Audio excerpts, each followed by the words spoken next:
Hey guys, it's Tiffany, and today I'm coming at you with episode 6 of my Teaching History mini-series. If you missed episodes 1 through 5, I will link them up here and you can check those out. Today I am talking all about Asia, and within this unit we cover China, Japan, India, and the Islamic Empire. I'm going to share with you how I paced this out, what I did within this unit, and I'm hoping that down in the comments you guys will share what you did in your classroom and we can learn from each other. If you want to know what I did, then stick around.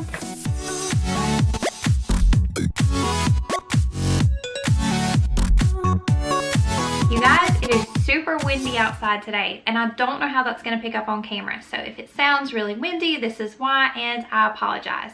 But to jump right into this, there are 5 weeks that were allotted on our curriculum map in South Carolina for this unit.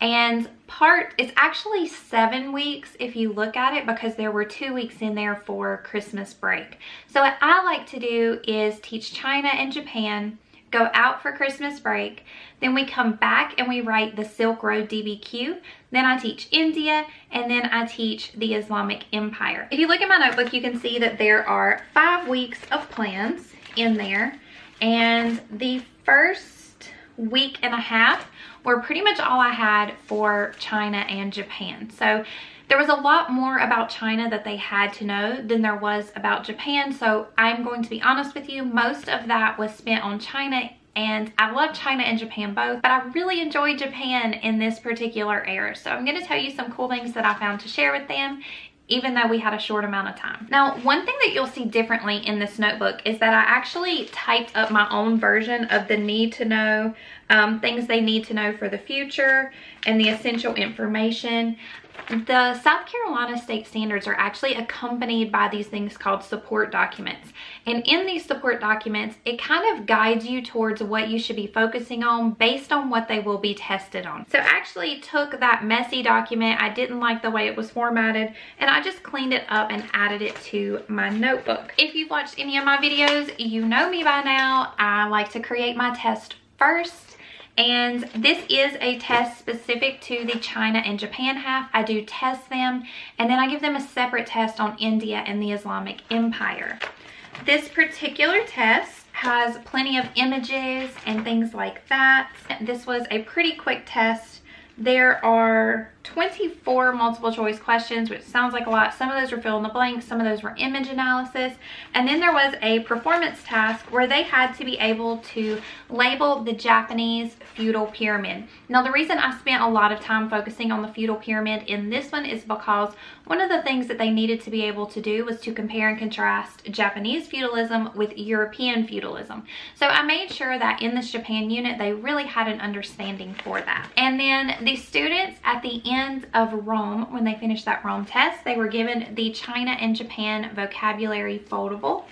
This foldable had 9 vocab words. I do try to keep my vocab words at a minimum and just pick out ones that I know they're going to need to know and they may have never heard before, which within this Asia unit, there's quite a lot to pick from, especially with the words that are on the feudal system like daimyo and things like that. We started with China. So China actually has its own mapping activity, and I got this specific map off of Teachers Pay Teachers.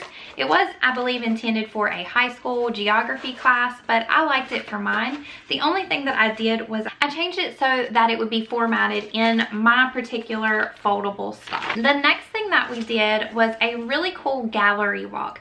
I do gallery walks in this Asia unit, and I also do one later in the Renaissance, because what better way to study Renaissance art than like you're at an art gallery. So what I did for this Dynasties gallery walk is I took the giant post-it notes, and each of these, and I will link these down below, I got these off of Teachers Pay Teachers. They had these little dynasty cards that pop out like this, and they each have an image. So I basically took this same image off of the document that I bought from Teachers Pay Teachers, stretched it out and made it a little bit bigger, and placed it on a giant post-it Post-it note? What? a giant post-it note. And then on each one, I wrote down the information that they needed to know for their little cards. Then when they were done, they got to go back and glue these cards on, and it pops out like a timeline, which is extremely cool. It was very easy to make, and the kids had fun moving through the gallery walk and getting the information in that way. Then had a reflection on the activity. Now I wanted to, they don't really have to know a lot about, by the way, Genghis, Gengis, I don't care how you pronounce it. So don't judge me for how I pronounce it. I ended up going with Gengis because some of the historian podcasts that I like to listen to, that's how they said it would actually translate. Not Genghis Khan, but Gengis Khan. So I sort of rolled with that, but I let my students decide to say it however they wanted to. I don't get too caught up on pronunciation. But I did find this reading on Teachers Pay Teachers. Again, I will link it below.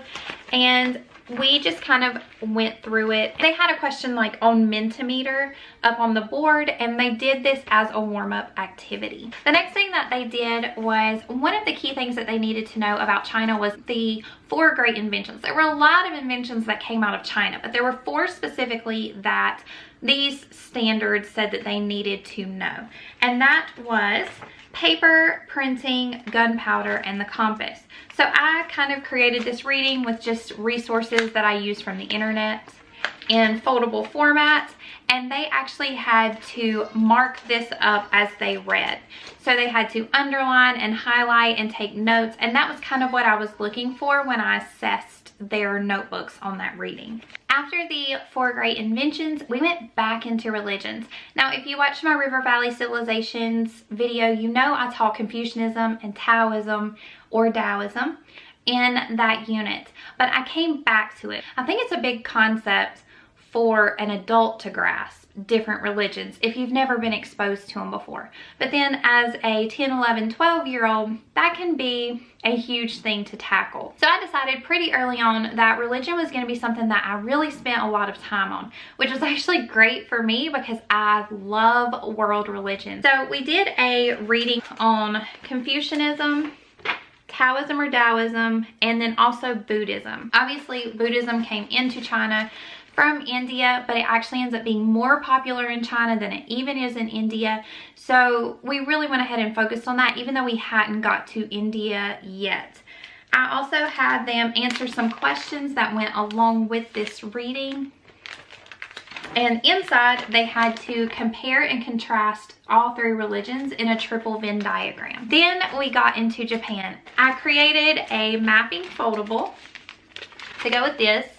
And these questions that you see on the front and the side, that is something that I did as a web quest. I went on National Geographic, and they have a whole website just about like quick facts about Japan. I'll link it down below. So they had to go to the website, find the answers to the questions, and complete the mapping for Japan. I then used a PowerPoint that was all about feudal Japan. And it goes through the different emperors. It goes through the shift from the emperor having power to the shogun having the power, and samurais and all of that. It's a really fun PowerPoint. I just made guided notes to go along with that. And in that, they do complete a feudal pyramid for Japan. And then after that PowerPoint is when we get to go into Shinto. Now, Shinto has the elements of animism, and so sometimes understanding animism can be a little big for 6th graders. And I know that the movie Pocahontas from Disney is not perfect. I am there with you. I know its flaws. But when she sings The Colors of the Wind and she's talking about how every rock and tree and creature has a spirit, has a name, that kind of can give them insight into animism on something that they're familiar with. So I do like to play that song. And then they have a short description of Shinto here. Then to give them some more insight into Shinto, I actually found a vlogger. And vlogs are so popular with people right now, with adults, with young kids, with middle school age kids. People just enjoy seeing what other people do. So I found a vlog from a girl who had gone to Japan, and I obviously screened this vlog first. It was very appropriate, very respectful. She actually goes into a Shinto temple, and my kids loved it. And she also is walking around and just talking, and she's very knowledgeable, but she's young, somebody they can relate to. And so I will try to find her vlog and link it down below. But it was just a really different and modern way to connect this old religion that's just here on paper to someone in real life today. So I think when you can find actual vlogs that you can connect, I think the kids really enjoy that. Then, as per the usual, my kids had a study guide. When we were close to ending China and Japan, I did have my students do a very small art project. So this project was, how does one culture influence another? Which was one of the key things they needed to know from China to Japan, because you can see so many influences there. So they basically just had to divide these boxes in half however they wanted to and draw and show me how that happened. So she compared architecture, she did the language. This is my all-time favorite painting. She drew that by hand and she compared it to China, and then the comparison of religion. And I was just floored by some of these that I got back. They were absolutely amazing, so creative.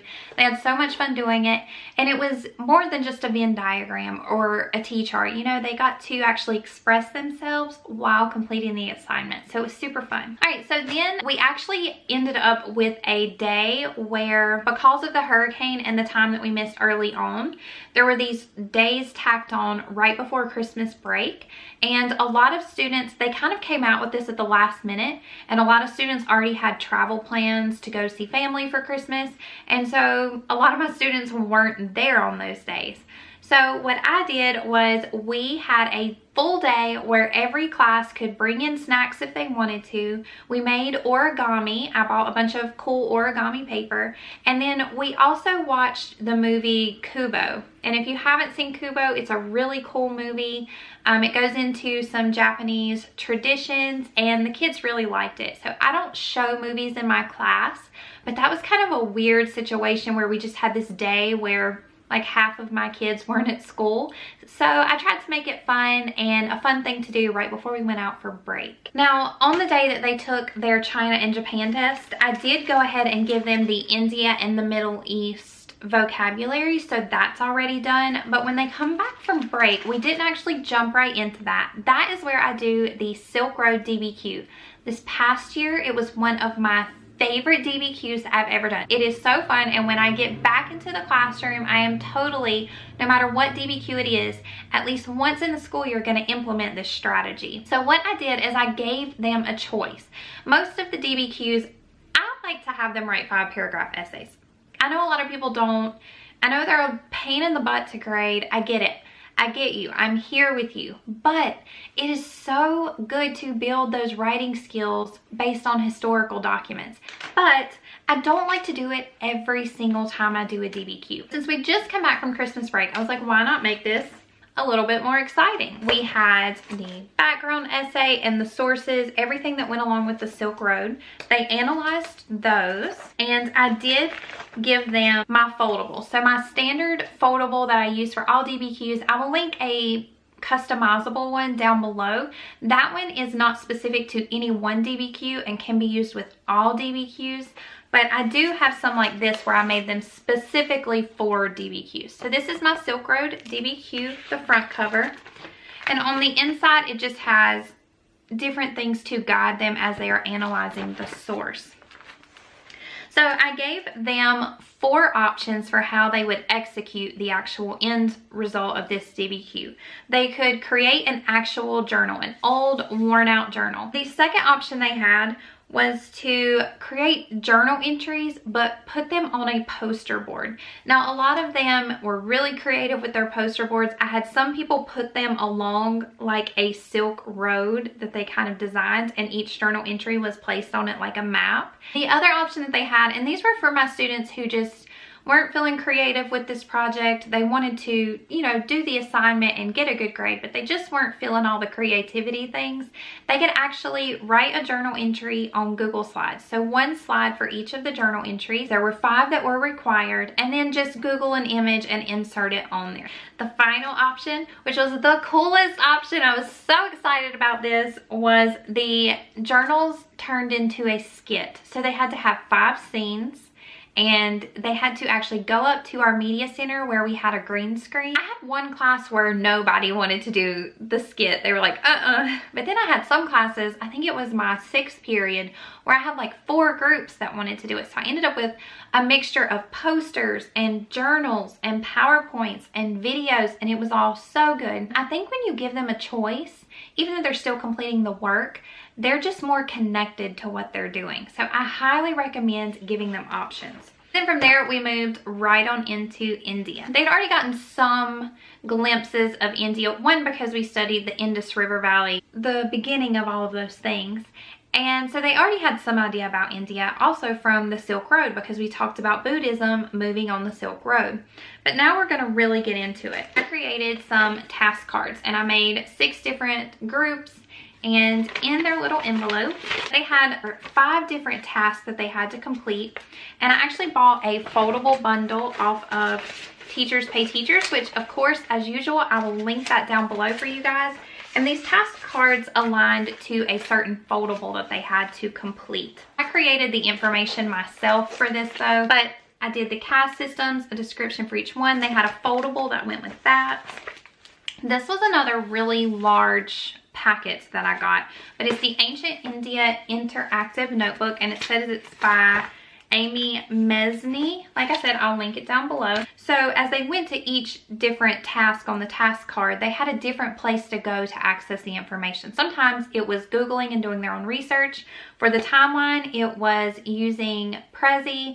For some things, there were videos, but the task card told them what they needed to do and where they needed to go to find that information. This was not stations. They were not moving around the room. They actually got to pick their own group, and then each group was given a set of the cards, and they completed it that way. This is a student notebook, but you can see the timeline completed here. This was a geography one. Then you can see here are the foldables that went with the task cards. You have the caste system one, you have culture, advances, and they had a compare and contrast for Hinduism and Buddhism. Then they had to research and figure out which countries in Asia practice Buddhism today and shade those in. They had a little info thing about Buddhism. And then we went into these dynasties. Now, once we had covered those things, that's really all they had to know about India. There were advances, the empires, and Buddhism and Hinduism. Those were kind of your big focuses for India according to these standards. We then moved into the Islamic Empire. Now, this is the first time I was teaching Islam for that school year, so the kids had not learned it before, and it's not something that most of them, I would say, maybe 1 or 2 had some actual knowledge of Islam, but for the most part, this was brand new. I decided to start at the roots, and we did a couple readings on Islam, and there were questions for each of those. Now, these were done on 2 separate days as warm-ups. I like to do the readings as warm-ups with questions because I really feel like it focuses them in for the day. The next thing that they had to do was I actually created a printout that described the 5 pillars of Islam, and I had them complete this organizer for those. So they had to put the Arabic name, they had to put the word in English, and then they had to describe what that was. The 5 pillars are very foundational to the religion, and I wanted them to understand those things. We then watched the Islam crash course, which I really like, and I feel like it gives a lot of good information. I decided to create this. They are guided questions for the Islam crash course. I put 10 questions on here that guided them through that crash course, and I would pause it, and sometimes we would talk about it. I think if you just show crash course to a bunch of 6th graders, it's not very meaningful and it's not very useful. But if you take the time to create guided questions and pause it and ask them thoughtful questions and kind of talk about what he's saying, I think crash course is a great tool for social studies classes. After that, we then mapped the Islamic Empire. I map everything. I mapped China, I mapped Japan. We did that little map for India, and we'd also done India in the past. Now we're doing the spread of Islam. So down here, they have some questions, and then they had trade routes in the Middle Ages, because I really wanted them to compare and contrast the spread of Islam and how it spread along trade routes. Then on the inside, I'd given them a link to a map, and they had to use that to create a key and shade in where Islam spread throughout time. Then, per my usual, they had another study guide. All right, you guys, that's it for Asia. So I filmed this video a little bit differently. Instead of me just holding things up and talking, I tried to do some film shots of the actual things so you could see them better. Let me know down in the comments if you like it that way better than just me talking and holding things up, because I know just staring at me and hearing my voice can kind of make you zone out after a while. So I'm trying to improve my filming and how I present this information to you guys, and I get better when you tell me what's working. So if you want to know how I did Unit 7, which is African Kingdoms, and I'm not trying to play favorites or anything, but that might be my all-time favorite unit. So if you want to know what I did for African Kingdoms, you'll have to come back next week for Unit 7 Africa. Thank you so much for watching. Hit that like button if you enjoyed this. Don't forget to subscribe so we can keep hanging out and learning together, and I will see you in my next video. Bye!